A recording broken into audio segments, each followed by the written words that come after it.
தொடர்ந்து இந்த தருணத்திற்கான தலைப்புச் செய்திகளை நாம் பார்க்கலாம். நமது திருவள்ளுவரை சிலர் திருடவும் ஏமாற்றவும் பார்க்கிறார்கள் என்று முதலமைச்சர் மு.க.ஸ்டாலின் சாடல். திருக்குறளை இந்திய நாட்டின் தேசிய நூலாக அறிவிப்பதில் கூடுதல் கவனம் செலுத்த வேண்டும் என்றும் வைரமுத்து நூல் வெளியீட்டு விழாவில் பேச்சு.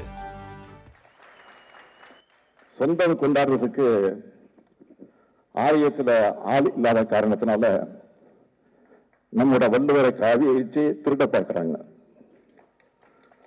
திருட என்பதை விட ஏமாத்த பார்க்கிறாங்க. உண்மை அதான் பொருத்தமா இருக்கும்.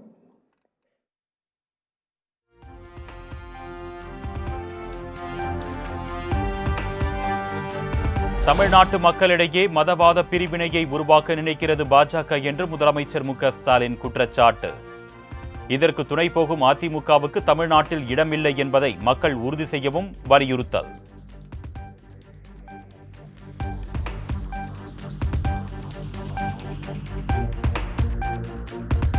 இதுவரை உங்கள் ஆட்சியில் நடந்த அனைத்து லாக்அப் மரணங்களுக்கும் சாரி சொல்லிருங்க சிஎம் சார்.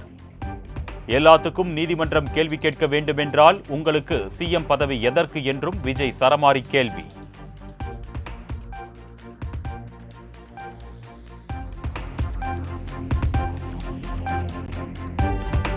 வெற்றி விளம்பரம் திமுக மாடல் சர்க்கார் இப்பொழுது சாரிமா மாடல் சர்க்காராக மாறிவிட்டதாக விஜய் விமர்சனம். ஆட்சியை விட்டு செல்வதற்குள் சட்டம் ஒழுங்கை சீர் செய்யாவிட்டால் தாவேகா செய்ய வைக்கும் என்றும் பரபரப்பு பேச்சு.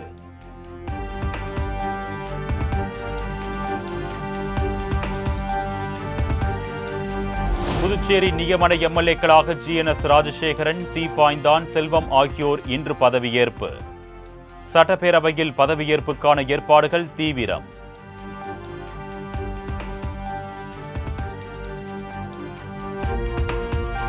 இலங்கை கடற்படையினரால் சிறைப்பிடிக்கப்பட்ட மீனவர்களையும் அவர்களது படகுகளையும் விடுவிக்க தூதரக நடவடிக்கை எடுத்திடுக. மத்திய வெளியுறவுத்துறை அமைச்சர் ஜெய்சங்கருக்கு முதலமைச்சர் மு.க.ஸ்டாலின் கடிதம்.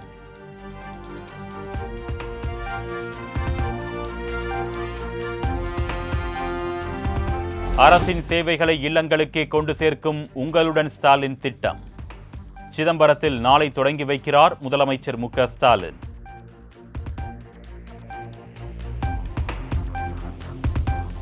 அதிமுக பொதுச் செயலாளர் எடப்பாடி பழனிசாமியின் மக்களை காப்போம் தமிழகத்தை மீட்போம் 2ஆம் கட்ட சுற்றுப்பயணம் ஜூலை 24ஆம் தேதி தொடக்கம்.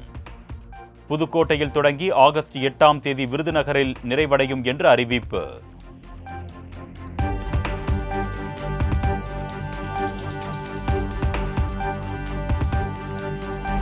தமிழ்நாட்டில் பாஜகவுக்கு பாதை போட்டுக் கொடுக்க பார்க்கிறார் எடப்பாடி பழனிசாமி. கோயில் நிதியில் கல்லூரி கட்டக்கூடாது என்று கூறி முழு சங்கியாக மாறிவிட்டதாகவும் உதயநிதி ஸ்டாலின் விமர்சனம்.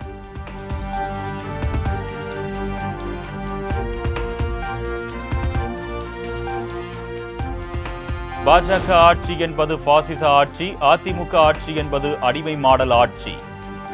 அண்ணா பெயரிலான அதிமுகவை பாஜகவிடம் அடகு வைத்து விட்டார் எடப்பாடி பழனிசாமி என்றும் உதயநிதி குற்றச்சாட்டு.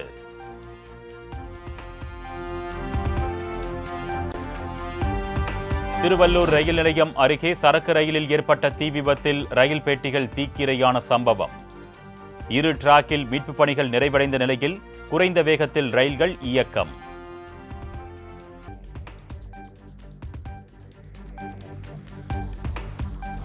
திருவள்ளூர் ரயில் நிலையம் அருகே சரக்கு ரயிலில் தீ பற்றியதில் சேதமடைந்த 17 பெட்டிகள் அகற்றம்.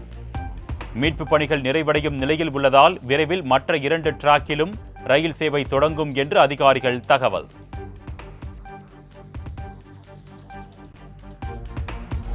திருவள்ளூர் சரக்கு ரயில் விபத்து தொடர்பாக உயர்நிலை விசாரணை நடத்தப்பட வேண்டும். மத்திய மாநில அரசுகளுக்கு எதிர்க்கட்சித் தலைவர் எடப்பாடி பழனிசாமி வலியுறுத்தல்.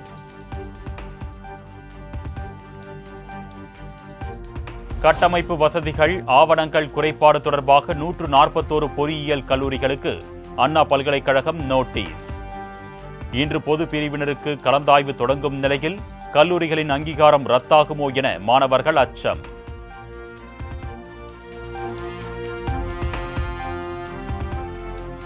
விருதுநகரில் தமிழ்நாடு அரசு ஊழியர் கட்டிட உரிமத்திற்காக இரு தரப்பினரிடையே கைகலப்பு. மோதல் முற்றியதால் சங்க அலுவலகத்திற்கு போலீசார் சீல் வைத்ததால் பரபரப்பு.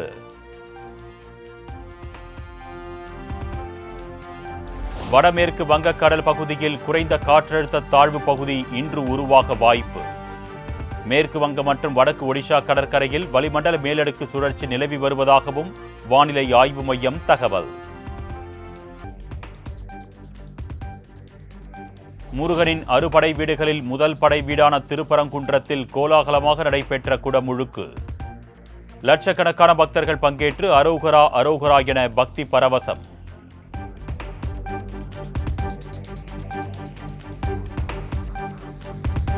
ஏமன் நாட்டில் கேரள செவிலியர் தூக்கிலிடப்படுவதை தடுக்க நடவடிக்கை எடுக்க மத்திய அரசுக்கு உத்தரவிடக் கோரிய மனு. நாளை மறுநாள் தூக்கிலிடப்பட உள்ளதாக கூறப்படும் நிலையில் உச்சநீதிமன்றம் இன்றும் மீண்டும் விசாரணை.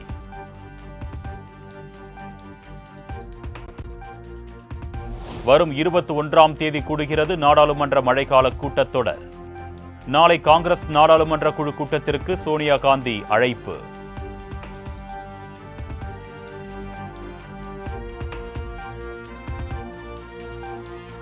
பீகார் மாநிலத்தில் நேபாளம், வங்கதேசம் மற்றும் மியான்மரைச் சேர்ந்தவர்கள் சட்டவிரோதமாக குடியுரிமை பெற்ற விவகாரம்.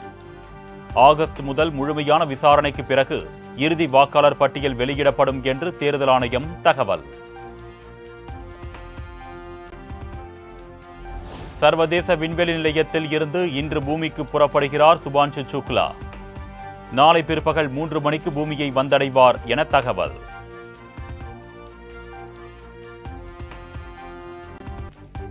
இங்கிலாந்துக்கு எதிரான டெஸ்ட் போட்டியில் இந்திய அணி வெற்றி பெற 193 ரன்கள் இலக்காக நிர்ணயம். 4ஆம் நாள் ஆட்ட நேர முடிவில் 58 ரன்களுக்கு 4 விக்கெட்டுகளை இழந்து இந்திய அணி தடுமாற்றம்.